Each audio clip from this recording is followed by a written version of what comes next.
Go ahead. Thank you, Jen.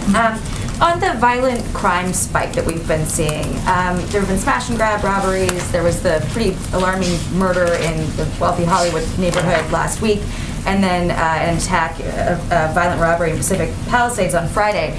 This is sort of similar to the crime spike that we saw over the summer, and one of the president's biggest pushes to address that was the DOJ strike teams that were sent out to those 5 cities. It was DC, New York, Chicago, LA, and San Francisco.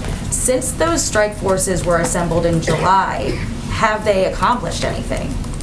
Look, I think we sent those strike forces in part because of the spike in gun violence, something that continues to be a concern. And we sent them, the Department of Justice, I should say, sent them in order to work in partnership and in lockstep with law enforcement on the ground.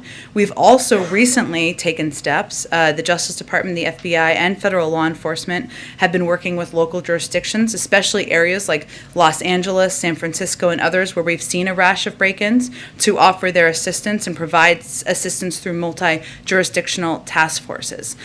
We know that we've seen over the course of time, while we'll let other people determine what the cause and effect is, we know we've seen an increase in crime over the course of the pandemic. We've seen that timeline. What the president's been focused on doing is working to ensure there's funding to support local cops, to support local jurisdictions, to ensure that a law enforcement at a federal level is a partner, both in the short and long term, to address either these spikes in crimes or gun violence, which is an ongoing concern, and to ensure there's adequate funding in the budget. So that's what we are working to do. The Department of Justice, I'm sure, can provide you an update on the strike forces. Are you talking about the funding in the Build Back Better plan, then?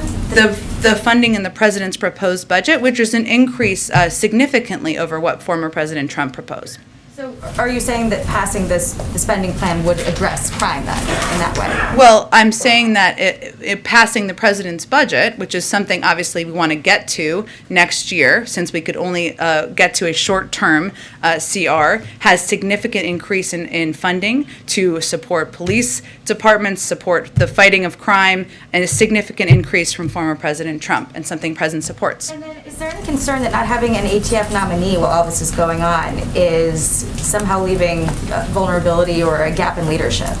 Well, I think our collective view here is that the blocking of a fully qualified, experienced former ATF agent from serving in that role certainly is something Republicans didn't have to take the step to do, but here we are. So we have to nominate a new person, and when the president finds the right person, I'm sure he'll be prepared to do that. But again, we could have had a nominee, somebody who was qualified, ready and prepared to serve in that role, confirmed and working. And real quick, I just want to ask about the Washington Post article. There's another article that's come out after a string of articles detailing dysfunction in the vice president's office.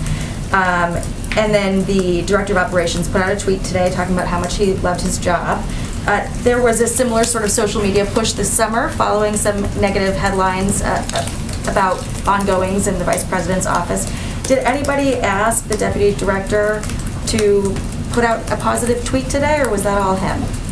I'm not aware of any asks for a positive tweet or a specific tweet. I would point you to the Vice President's office, but I work with a number of people in the Vice President's office who certainly are looking forward to continuing their jobs. Go ahead. Jen, did President Biden give